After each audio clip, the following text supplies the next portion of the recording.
오늘 낭독할 책은 맨발로 걸으면 기적이 일어난다입니다. 지은이 김영진. 네, 이 책은 총 7개의 챕터로 나누어져 있는데요. 첫 번째는 맨발의 기적, 두 번째는 맨발의 효과, 세 번째 맨발을 열광하는 사람들, 네 번째 24시간 땅과 접촉해야 하는 이유, 다섯 번째 땅과 접촉하는 방법, 여섯 번째 맨발 걷기의 다양한 반응, 일곱 번째 발바닥에 숨어있는 비밀, 이렇게 나누어져 있는데요.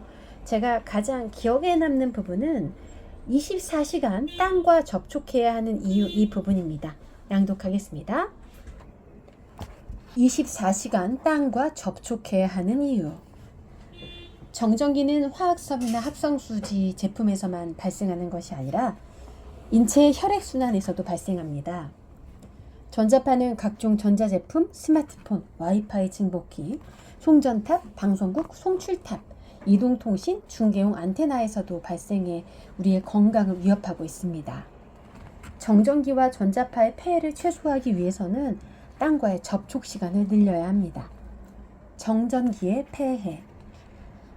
전기가 발견되기 이전에는 집을 흙, 돌, 나무를 이용해 지었고 식기는 흙으로 빚어 만든 도기를 사용했으며 옷은 천연 섬유인 목면으로 지어 입어 정전기 걱정 없이 생활할 수 있었습니다. 하지만 최근에는 석유화학이 발달해 전기가 통하지 않는 절연체인 합성수지와 화학섬유가 우리의 생활 전반에 걸쳐 활용되고 있습니다. 이러한 화학물질은 정전기를 잘 일으키기 때문에 화학섬유로 된 옷을 벗을 때나 플라스틱, 필름, 합성수지를 자를 때 정전기를 일으킵니다. 정전기는 주로 습도가 낮은 겨울철에 장갑을 벗고 악수를 할 때, 자동차 도어 손잡이를 잡을 때, 새로 된 물건을 만졌을 때 찌릿하며 스파이크를 일으켜 사람을 깜짝 놀라게 합니다. 여름철에는 습도가 높아 물 분자에 의해 자연 방전되지만 봄, 가을, 겨울철은 습도가 낮고 입고 있는 옷에 화학섬유로 된 두꺼운 털 소재가 많아 여름에 얇은 옷보다 정전기가 더욱 많이 발생할 수밖에 없습니다. 정전기에 민감한 사람은 가끔 이어폰을 통해서도 정전기의 따끔한 맛을 느끼기도 합니다. 정전기는 물체끼리 마찰을 하거나 서로 부딪힐 때 발생하지만 신체 내부에서 혈액이 순환할 때도 발생하며 외부로부터 전자파를 흡수해도 몸에 쌓입니다.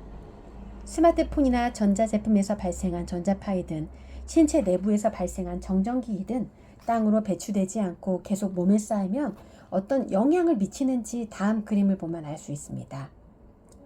102쪽의 위쪽 그림은 마이너스 전하를 띤 적혈구가 서로 멀리 떨어져 혈관 내부를 원활하게 흐르고 있는 반면 아래쪽 그림은 혈관 근처의 피부에 쌓인 플러스의 정전기로 인해 적혈구들이 포도송이처럼 뭉쳐 순조롭게 흐르지 못하고 피부 쪽 혈관 내벽에 달라붙어 있습니다. 마치 자석에 쇳가루가 달라붙어 있는 것과 같은 위치입니다. 이러한 이유로 혈액순환이 방해받으면 산소를 비롯해 각종 영양소 공급이 제대로 이루어지지 않습니다. 때문에 나타나는 대표적인 증상은 다음과 같습니다.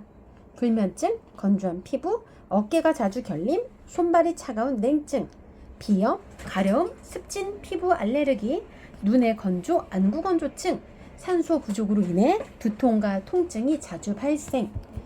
위와 같은 증상은 대부분 혈액순환 장애로 눈에 띄게 나타나는 초기 증상에 불과합니다.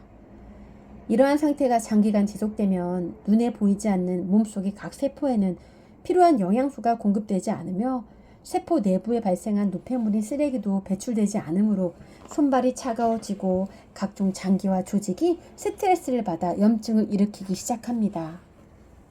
이처럼 혈액순환 장애를 일으키는 정전기는 인간의 몸과 땅이 하나가 되는 방법으로 배출해야 합니다. 야외에서 맨발로 촉촉한 흙을 밟거나 실내에서 접지 시스템이나 어싱 도구로 땅과의 접촉을 통해 수시로 정전기를 배출하는 지혜가 필요합니다. 전자파의 폐해. 전기가 발견되기 이전에는 밤이 되면 촛불이나 식물성 기름의 등불로 불을 밝혀 생활했기 때문에 불편해도 전자파 걱정은 할 필요가 없었습니다. 하지만 1800년대에 전기가 발견되고 1879년 미국의 토머스 에디슨이 백열 전구를 만든 이후 전기가 우리 일상생활에 깊숙이 파고들어 떼려야 뗄 수 없는 관계가 됐습니다. 오늘날 인간은 전자제품에 둘러싸여 전자파의 홍수 속에서 허우적대며 살고 있습니다. 전자파는 눈에 보이지 않지만 알게 모르게 우리의 건강에 심각한 영향을 미치고 있습니다. 이제는 24시간 땅과 접촉해야 건강을 유지할 수 있는 시대가 됐습니다. 병원에서 심장과 뇌의 전기 신호를 측정하는 심전도와 뇌파 측정기는 인체에도 전기가 흐르고 있다는 것을 보여주고 있습니다. 인체는 근육 및 신경세포까지도 모두 전기 신호로 움직이는 조직입니다. 아주 미약한 전기 신호로 움직이는 인체의 외부로부터 흡수되는 전자파는 세월이 갈수록 더욱 강력해지고 앞서 언급한 혈액순환 장애 외에도 다양한 증상이 나타나고 있습니다. 천천히 걸어가는 인파 속으로 과속의 오토바이가 지나가면 사람들이 쓰러지거나 다치는 상황과 같다고 할 수 있습니다. 1979년 미국의 낸시 워트하이머와 에드리퍼 박사팀은 고압 송전선 근처에 사는 아이들이 다른 곳의 아이들보다 암에 걸릴 확률이 2배 정도 높다는 연구 결과를 발표해 전자파와 암의 상관관계를 밝혀냈습니다. 전자파의 유해성이 발표된 지 23년 후 2002년 국제암연구센터는 전자파를 암을 유발하는 발암물질 2등급으로 지정한다고 발표했고 2011년 5월 세계보건기구도 이와 동일한 내용을 발표했습니다. 한 뇌과 의사는 과거에는 웬만한 질병은 식단 조절과 생활습관을 개선하면 80% 정도는 치유됐는데 오늘날은 아무리 식단을 조절하고 생활습관을 개선해도 좀처럼 치유되지 않아 의사로서 고충이 많다. 전자파를 멀리하지 않는 한 건강이 좀처럼 개선되지 않는다라고 말했습니다. 전자파는 눈에 보이지 않지만 암을 비롯한 각종 질환을 유발해 우리의 건강에 심각한 영향을 미치고 있기 때문에 24시간 땅과 접촉해 전자파를 배출해야 건강을 유지할 수 있는 시대가 됐습니다. 호르몬 분비에 미치는 영향. 전자파에 끊임없이 노출되면 코르티솔과 부신피질 호르몬이 지나치게 많이 분비되기 때문에 활성 산소 농도가 증가해 정상세포를 손상시키는 산화 스트레스가 발생합니다. 산화 스트레스에 약한 췌장이 손상되면 당뇨병의 발생을 부추길 뿐 아니라 다음과 같은 증상도 유발합니다. 불면증, 면역력 저하, 자율신경 실조, 공복 시 초조함, 심한 졸음 현상, 괜한 불안감과 긴장감, 또한 각종 호르몬 생산과 갑상선에도 영향을 미치기 때문에 다음과 같은 증상이 발생합니다. 불면증, 생리불순, 성욕감퇴, 피부건조, 불임, 자궁내막증, 집중력 저하, 피로증후군, 월경전 증후군, 더위와 추위에 약함. 생식기에 미치는 영향. 전자파는 호르몬뿐 아니라 생식기인 난소, 자궁, 난자, 정자 등에도 직접 영향을 미쳐 남성 정자세포의 DNA 손상과 정자 감소, 여성의 불임과 유산의 원인이 될 수 있다는 보고가 있습니다. 임신 중인 여성이 지나치게 스마트폰을 많이 사용할 경우 자폐증이나 발달 장애아를 출산할 가능성이 있으며 한창 성장 중인 어린이는 수분이 75에서 80%이고 세포 분열이 왕성하기 때문에 전자파의 영향을 쉽게 받아 알레르기 질환, 자가 면역 질환에 걸리기 쉽다는 것이 밝혀졌습니다. 신경세포에 미치는 영향. 외부로부터의 강력한 전자파는 미약한 전기로 움직이는 인체의 전기 흐름을 교란하며 많은 영향을 미치고 심장에 심근세포에 영향을 미치면 부정맥을 일으키고 뇌에서는 간질이 발생하기 쉬워집니다. 전자파는 뇌세포의 내부로 칼슘을 억지로 밀어넣어 치매를 일으키는 단백질인 아밀로이드를 증가시키고 염증을 일으키는 물질을 활성화시켜 알츠하이머 치매, 파킨슨병, 다발성 경화증, 루게릭병 등을 일으키기도 합니다.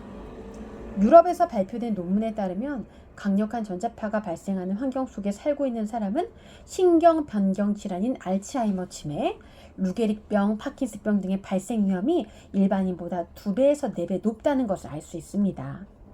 전자파가 신경세포에 미치는 영향은 매우 큽니다.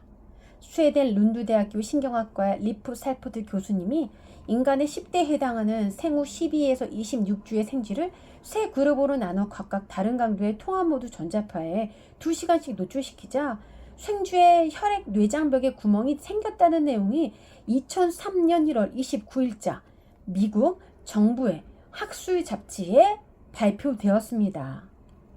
휴대전화의 전자파가 뇌에 어떤 영향을 미치는지는 다음 그림을 보면 알 수 있습니다.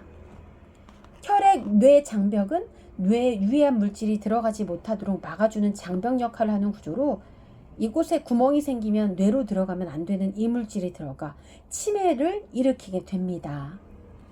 네, 이 전자파 무섭네요. 근데 이 책은 전자파에 대한 책이 아니고요.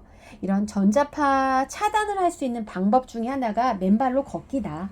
이 맨발로 걸으면 많은 것들이 나에게 좋다. 이런 내용을 담고 있습니다. 땅과의 접촉으로 만병을 치유하는 건강 프로젝트 맨발로 걸으면 기적이 일어난다. 일부를 낭독해 보았습니다.